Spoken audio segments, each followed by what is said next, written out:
Nós não somos seres humanos tendo uma experiência espiritual. Somos sim seres espirituais tendo uma experiência humana. Não é à toa que nós nascemos chorando, porque nós sabemos a barra que nós vamos enfrentar na vida. Você não faz um bolo só com farinha, você precisa de vários ingredientes. O bolo da vida necessita vários ingredientes. O primeiro ingrediente, eu diria, é o respeito que você tem para com você mesmo. É o quanto você gosta de você. Ninguém pode ofertar o que não tem. Você não pode ofertar amor para o próximo se você não tem amor por si mesmo. Então a primeira coisa é que tenhamos o amor próprio. Que a gente se respeite no mundo. Isso chama-se autoestima. Isso chama-se autoimagem. E eu tenho uma boa notícia para você. Ninguém está condenado a ser quem sempre foi. Nós somos os únicos animais no planeta Terra que temos a habilidade de transcender. Transcender significa começar de novo. Não interessa o que aconteceu na sua infância. Não interessa o sofrimento que você teve até hoje. O seu passado foi uma necessidade para você chegar até aqui. O seu futuro é uma possibilidade para você ir onde você quiser ir. Mas se você não se conscientizar disso, o seu futuro vai ser nada mais, nada menos do que uma repetição dos padrões do seu passado. Quais são os padrões existentes na sua família que você gostaria de se livrar deles? Porque a sua família, como a de qualquer outro, não é perfeita. O indivíduo, para ser médico, precisa fazer medicina. O indivíduo, para ser advogado, precisa fazer direito e fazer o exame da OAB. O indivíduo, para ser jornalista, precisa fazer jornalismo. Para você ser pai e ser mãe, você só tem que fazer uma coisa: copular, ter relação sexual. E os filhos nascem. Então os pais, 99,99, não estão preparados para ser pai e mãe. Vão aprendendo com o erro dos filhos. Os seus pais erraram com você. Os pais deles erraram com eles. Você errou com seus filhos vão errar com seus netos. Isso faz parte da vida. Não precisa ficar com sentimento de culpa disso não, que é assim que é. É assim que a vida funciona. A gente vai aprendendo com os erros. No segundo filho você já erra menos. No terceiro você erra menos. Se você parar e pensar aquilo que está fazendo de errado. O segundo ingrediente do bolo da vida é a comunicação. Na era da agricultura, mandava no mundo quem tinha terra. Na era industrial, passou a mandar no mundo quem tinha capital. Meus amigos, a moeda mudou. A moeda hoje chama-se conhecimento. Você é rico ou você é pobre em conhecimento. Mas conhecimento só tem validade quando aplicado, quando passado de um cérebro para outro. E a passagem do conhecimento de um cérebro para outro se faz através do diálogo, se faz através da comunicação. Comunicação se tornou essencial, tanto no sucesso pessoal quanto no sucesso profissional. E faz parte da natureza do espírito humano evoluir. Galgou uma montanha, que procura uma montanha mais alta. Você quer passar no vestibular, passou no vestibular, quer se formar, quer arrumar um emprego, quer ser promovido, quer montar sua própria empresa, e você vai galgando as coisas na vida. Isso faz parte.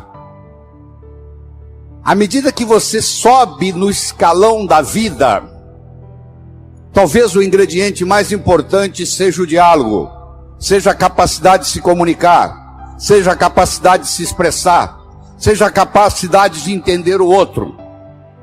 Então, se você me permite, eu vou apresentar para você um modelo de diálogo. Eu criei um modelo para isso. A comunicação tem 3 níveis.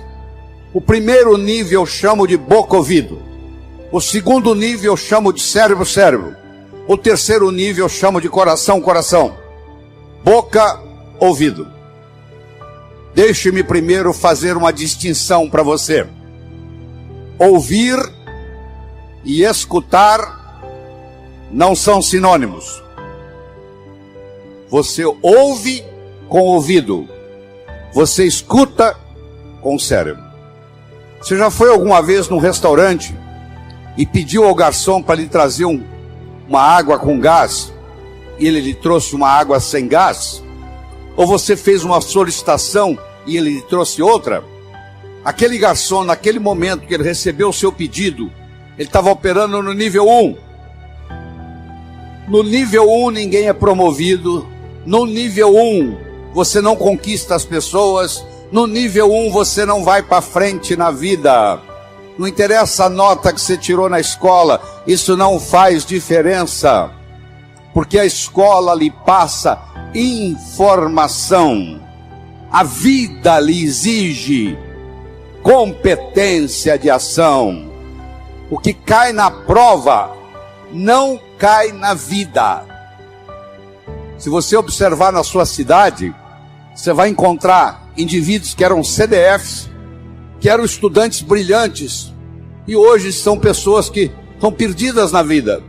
E você vai encontrar também pessoas que eram estudantes medíocres, e hoje são excelentes empresários, estão contribuindo para o bem-estar da comunidade. Por que isso?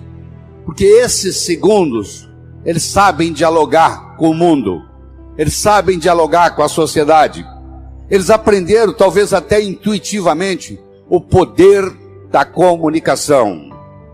Boca, ouvido, modelo do nível 1. Deixa eu primeiro fazer uma afirmação. Nós só chegamos ao coração das pessoas passando pelo cérebro. Não tem outro caminho. É fácil você gostar de quem você gosta. Eu quero ver você gostar de quem você não gosta. Porque se você não gosta da pessoa, fica difícil chegar no coração. O caminho para você você tem que entender a pessoa, entender a problemática dela, entender de onde ela está vindo, por que ela atua daquele jeito. Aí finalmente você aceita a pessoa e chega no coração. Quando você está operando no diálogo no nível 1, não acontece nada. É o pai que está dando um sermão para o filho. E entra num ouvido e sai no outro. E o pai não percebe que ele vem falando isso há 5 anos e não funcionou nada. Pelo contrário, o filho até ficou rebelde de escutar o pai falar aquilo. E o pai não se dá conta que aquilo não é diálogo, que é um monólogo que ele está falando para o vento. Porque está entrando no ouvido e saindo no outro. Você deve conhecer um ditado popular que diz assim: a palavra convence, o exemplo arrasta. O melhor modo de você educar seu filho não é com sermão. Isso não é diálogo, isso é monólogo. O melhor modo de você educar seu filho é com exemplo, dando exemplos. Aí a água mole em pedra dura, tanto bate até que fura. Ele vai vendo o exemplo daquilo que você quer que ele seja, ele vai observando aquilo todo dia, chega uma hora, ele e ela incorpora na estrutura psicológica. Um pai de 45, uma mãe de 45, que conversa com um filho de 15, ela tem que entender que o filho de 15 nunca teve 45, e uma mãe de 45 já teve 15 anos. Então é função do pai, da mãe, descer ao nível do adolescente, para poder haver uma comunicação. No diálogo, na comunicação, nós temos que modificar um pouquinho aquela frase que você conhece, que não é da Bíblia, tá? Quando eu falar, você vai falar, isso está na Bíblia, não está não. A frase é assim: faça aos outros o que você gostaria que fosse feito a você. A verdade não é bem essa. Faça aos outros o que os outros gostariam que fosse feito a eles. Se eu convidar você para jantar na minha casa em São Paulo, eu não vou lhe servir o meu prato favorito. Pode ser que você nem coma. eu vou perguntar o que você gosta. Se eu quero agradar alguém num processo de diálogo, eu tenho que ver o que a outra pessoa quer ouvir. Eu vou começar por ali. E não o que eu quero passar. Está acontecendo com a gente. Eu quero mostrar o meu ponto de vista para você. Mas eu não me preocupo como que você vai receber esse ponto de vista. Aí sabe o que acontece? A natureza colocou um ouvido no mesmo nível do outro. Entra num ouvido e sai no outro. Aí não deixa de ser diálogo. Passa a ser monólogo. Porque não tem repercussão. Para esse diálogo se ocorrer, primeiro eu tenho que ter uma mensagem forte. Você só vai continuar me escutando se você estiver gostando da mensagem. Eu tenho que ter algo para poder passar para você. Essa é a mensagem. Segundo, nós temos que conversar de uma forma metafórica. Como é que Jesus ensinava? Jesus ensinava contando histórias. Como é que Jesus ia ensinar como é o mundo espiritual para quem está na terra? Sabe o que ele fazia? Ele fazia de uma forma metafórica. Ele contava parábolas. Ele contava histórias. Quando eu lhe conto uma história, você não pode dizer que você não concorda com ela. Eu estou lhe contando uma história. E dentro da história, eu coloco a ideia que eu quero passar para você. Era uma vez um navio de alta prioridade, porque carregava ouro. E de repente o motor desse navio enguiçou. E o dono do navio disse: para. Traga aqui o melhor mecânico da região. Eles trouxeram. Ele trabalhou um dia inteiro, não conseguiu consertar o motor. Ele disse: para. Traga aqui o melhor engenheiro mecânico do país mais próximo. Eles trouxeram. Ele trabalhou 2 dias, não conseguiu consertar o navio. Ele disse: para. Traga aqui de onde estiver, de helicóptero, quem montou essa máquina desse navio. E eles procuraram, encontraram e trouxeram ele e um assistente. E eles desceram no navio de helicóptero, foram até a casa de máquinas, escutaram o barulho da tubulação, tocaram nos tubos, e tinha uma válvulazinha vermelha num canto. E ele perguntou para o assistente dele: você tem um martelo? Tem, me empresta. Ele foi lá e pim! Ligue! Eles ligaram, tudo funcionou às mil maravilhas. Os 3 indivíduos que trabalharam, o primeiro que trabalhou 1 dia, o segundo que trabalhou 2 dias, e esse que deu a martelada na válvula, mandaram as suas respectivas contas. Quem trabalhou 1 dia, mandou uma conta de $100. Quem trabalhou 2 dias, mandou uma conta de $400. $200 por dia, porque ele havia trabalhado 2 dias e ele era mais sofisticado do que o outro. E quem deu a martelada mandou uma conta de $10.000. O dono do navio falou: eu vou pagar, porque ele consertou o meu navio, mas eu só pago com uma condição: que ele mostre como é que ele chegou à conclusão de me cobrar $10.000. E ele mandou um bilhete para o dono do navio: para dar a martelada, $1. Para saber onde bater com o martelo, 9.999. Você imagine que nós estamos almoçando e eu conto essa história para você. E você está pensando em me contratar para ser seu consultor na sua empresa. E você pergunta assim: doutor Laí, qual é a sua remuneração? E eu falo um preço elevado. Ao invés dele você falar é caro, você vai pensar assim: esse cara sabe onde bater com o martelo. Eu preparei o seu cérebro para escutar o meu diálogo com você. Através de quê? Através de uma história. A pessoa que sabe dialogar, ela conversa metaforicamente. Terceira coisa importante no diálogo é uma linguagem apropriada. Você já foi a um médico e o médico começa a usar aquela terminologia médica que só ele entende. E aí você volta e a sua família te pergunta: e aí, o que você tem? O que o médico falou? Ah, não entendi o que o médico falou. Esse médico não tem nada de inteligente. E outra coisa importante é a percepção. Uma coisa é o que você está passando, a outra coisa que o outro está captando. Ah, você é um vendedor? Sou. Você é um bom vendedor? Ótimo vendedor. E aí, você tem vendido bem? Não, tem vendido muito mal. Então você não é um bom vendedor.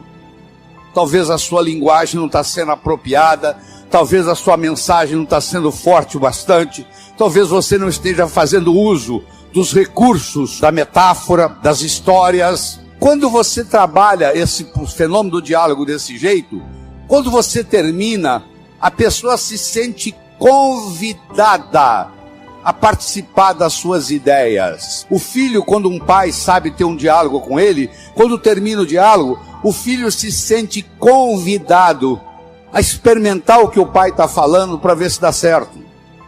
É um convite que ele recebe. Na vida, nós somos julgados por 4 coisas. 4 coisas. Nós somos julgados por aquilo que fazemos. Você pode marcar no seu relógio. Você encontra um estranho na festa. Nos próximos 5 minutos, ele vai perguntar para você assim: o que você faz na vida? A que é que você se dedica? Eu posso ter 2 pedreiros, um trabalhando ao lado do outro. Eu chego perto do primeiro pedreiro e pergunto: o que você faz na vida? Ele fala: eu sou pedreiro. Eu coloco um tijolo em cima do outro. Eu chego perto do segundo pedreiro que está ao lado dele e pergunto: o que você faz na vida? Se eu sou pedreiro, eu estou construindo o Maracanã, o maior estádio de futebol do mundo, que vai ficar aqui para a posteridade. Quero que você saiba que os 2 fazem a mesma coisa. Só que esse segundo pedreiro, ele não vai ser pedreiro muito tempo, não. Logo, logo ele vai ser construtor, porque ele não está colocando um tijolo em cima do outro. Ele está construindo Maracanã. Quando alguém lhe pergunta: o que você faz na vida? Você tem que responder de um modo que agregue valor à sua contribuição para o mundo. Então, você quer melhorar seu poder de diálogo? Você tem que definir a sua contribuição no universo de uma forma que agregue valor. Segundo, você é julgado pela sua aparência. Não é estar bem vestido, não. Estar adequadamente vestido para a ocasião. Você não quer ir num médico que está de camiseta. Você quer ir num médico que esteja de branco, de preferência com estetoscópio no pescoço. O branco tem um arquétipo de cura. Terceiro, você é julgado pelo que você diz. Enquanto você não disse nada, ninguém sabe se você é inteligente ou deixa de ser. No momento que você falou e falou besteira, não tem jeito de você voltar atrás. Então muitas vezes você tem que morder a língua e finalmente ser julgado, não só pelo que você diz, mas como você diz o que você diz. Eu poderia trazer alguém aqui que falasse exatamente o que eu estou falando. A apresentação poderia ser muito melhor ou muito pior. Porque não é só o que eu estou falando que conta, é como eu estou falando o que eu estou falando. E nessa parte do diálogo, de como dizemos o que dizemos, vem o modelo que eu estou discutindo com você, que tem o nível 1, que não acontece nada, que você está perdendo tempo, que é o boca-ouvido, é o que você pede o garçom uma água com gás, ele traz uma água sem gás, porque entrou num ouvido e saiu no outro. E muitas pessoas trabalham nesse nível e não vão para frente na vida, porque comunicação é essencial. Nós começamos falando da autoestima, estamos falando da comunicação, do diálogo. Deixa eu tocar um pouquinho nos outros. O bolo da vida tem vários ingredientes. Outra coisa importante para você jovem que está nos assistindo, e é jovem de qualquer idade: juventude é uma coisa que você decide. O que eu vou fazer na vida está para frente ainda. Já fiz muita coisa, mas o que eu vou fazer muito mais ainda está pela frente. Quando eu mantenho esse foco no que eu vou fazer, o meu organismo não envelhece. Ele mantém a energia da juventude. Todos vocês conhecem o conceito de uma ampulheta, não conhece? Você já pegou uma ampulheta na mão? Aquele reloginho de areia? A ampulheta tem areia que ainda não caiu, A areia que está caindo e a areia que já caiu. A areia que ainda não caiu é o futuro. A areia que está caindo é o presente. E a areia que já caiu é o passado. Você aprendeu, e é verdade que você aprendeu, que o passado cria o presente e o presente cria o futuro. Isso é verdade, verdadeiro. Mas Einstein provou a não linearidade do tempo. O tempo não é linear. Então eu vou provar para você agora, nessa conversa aqui, que o futuro cria o presente também. E o presente recria o passado. Se você comprar na segunda-feira uma viagem de volta ao mundo para daqui um mês, eu lhe garanto que a segunda-feira já começa a ficar mais interessante. Faltam 30 dias, 29, 28, 27, 26, 25 para a viagem. Você já escutou um ditado que diz assim: muitas vezes a antecipação da festa é melhor do que a festa propriamente dita. Lembra aquela ceia de Natal que você preparou na sua casa com todo carinho, que você levou meses preparando, e na hora da ceia os dois cunhados começaram a discutir e estragou a noite? A antecipação daquela ceia foi muito melhor do que a ceia. O que acontece? Se eu tenho metas para o futuro, jovens, por favor, me escutem. Se você tem metas para o futuro, o seu presente fica mais interessante, porque você vai viajar daqui 30 dias, daqui 29, daqui 28. Se você não tem perspectiva de futuro, aí a droga te domina. Todo drogado que eu conheci, que eu tratei, que eu cuidei como médico, todo drogado perdeu a perspectiva do futuro. Ele não tem a noção do amanhã. Ele acha que só existe hoje. Quem só acha que existe hoje não vai se preocupar o que a cocaína, a maconha, a heroína vai fazer no corpo, porque perdeu perspectiva de futuro. Então eu espero que você entenda que o futuro cria o presente. Eu vou provar para você agora que o presente recria o passado. Chegou uma senhora e disse: doutor Laí, eu estou aqui porque eu estou num processo de divórcio e fiquei sabendo que o seu curso fortalece o emocional, eu vim aqui fazê-lo. Deixa eu lhe contar a minha história. Eu sou casado há mais de 25 anos, eu e meu marido decidimos, por opção, não ter filhos. Ele trabalha numa multinacional, eu trabalho noutra. Ele sai de segunda a sexta para viajar pela multinacional. E eu saio de segunda a sexta para viajar pela minha multinacional. Sexta-feira à noite nós nos reuníamos, íamos para um sítio que nós passávamos sexta-noite, sábado, domingo, voltávamos segunda de manhã. A minha tia que me criou veio nos visitar, eu levei-a para passar o final de semana no sítio e morreu. E eu nunca mais tive coragem de ir lá. O meu marido não abre mão, ele viaja durante a semana e sexta-feira ele vai para o sítio. Eu não vejo ele durante a semana, não vejo ele no final de semana. Nós somos distanciando, estamos num processo de divórcio. Eu perguntei para ela assim: mas por que a senhora não vai no sítio? Falou: porque a minha tia morreu lá. Eu falei: mas justamente por isso. A sua tia saiu lá para te dar esse presente, para morrer no sítio, para mostrar para você o quanto que ela gostava de você. Isso tem uma simbologia. Dá para você captar essa simbologia, que ela fez questão de vir morrer do seu lado. E eu fui falando, ela foi escutando, ela não conseguia parar de olhar no relógio. E o que ela queria? Ir para o sítio. Está casada com o marido até hoje. Eu não consigo mudar o fato da tia dela ter morrido no sítio. Eu mudei no diálogo a interpretação da morte da tia dela no sítio. Eu não consigo mudar o passado de ninguém. Mas eu quero que você saiba que tudo que aconteceu com você aconteceu por uma necessidade, talvez espiritual. Talvez tenha trazido você até aqui. Eu não vou perdoar o meu pai pelo que ele me fez.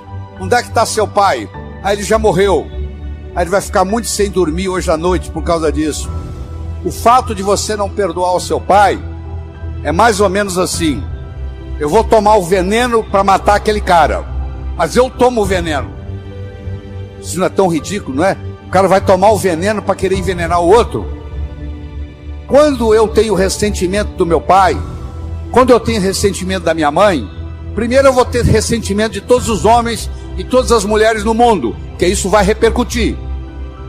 Cada vez que eu encontrar um homem, vai lembrar do meu pai, eu vou ter problema. Cada vez que eu encontrar uma mulher, eu vou lembrar da minha mãe, vai ter problema. Então, se você perdoar o seu pai e perdoar a sua mãe incondicionalmente, só pelo fato de ele ser seu pai e pelo fato de ela ser sua mãe, não é a pessoa em si, não. Eu estou querendo que você perdoe o arquétipo pai. Eu estou querendo que você perdoe o arquétipo mãe. Não é que agora você perdoa a sua mãe, você tem que trazê-la para morar com você, não. Você que tem que terminar e dizer, ó, o que você fez foi feito, você fez o... Eu lhe garanto que os seus pais fizeram o melhor que eles sabiam fazer. Não fez melhor porque não sabia. Eles não sabiam o que eles não sabiam. No momento que você perdoa, isso é mágico no seu corpo, porque isso muda tudo. Isso muda a sua energia, muda a sua capacidade de ganhar dinheiro. Se você tem ressentimento do passado, você cancela o seu futuro, você não tem perspectiva de futuro. O ressentimento do passado não deixa você ter perspectiva de futuro. Não interessa o que eles fizeram ou deixaram de fazer. Você não vai passar a sua vida no passado. O seu passado é uma necessidade que aconteceu para você chegar aqui. Ele é conhecido, você sabe o que aconteceu. O seu futuro é uma possibilidade. E ele é desconhecido até que você decida qual que ele vai ser. E eu sugiro que você se concentre lá, no futuro, porque é lá que você vai passar o resto da sua vida. No momento que você fizer isso, seu coração vai se abrir. E essa renovação de esperança vai encher o seu coração. E a sua viagem aqui vai ficar inesquecível. Que vai ficar um antes e vai ficar um depois. Eu espero de coração que novos caminhos se abram à sua frente, que o vento sopre levemente às suas costas, que o sol brilhe suave e morno no seu rosto, que a chuva caia de mansinho em seus campos, e até que nos encontremos de novo. Que Deus lhe guarde nas palmas de suas mãos.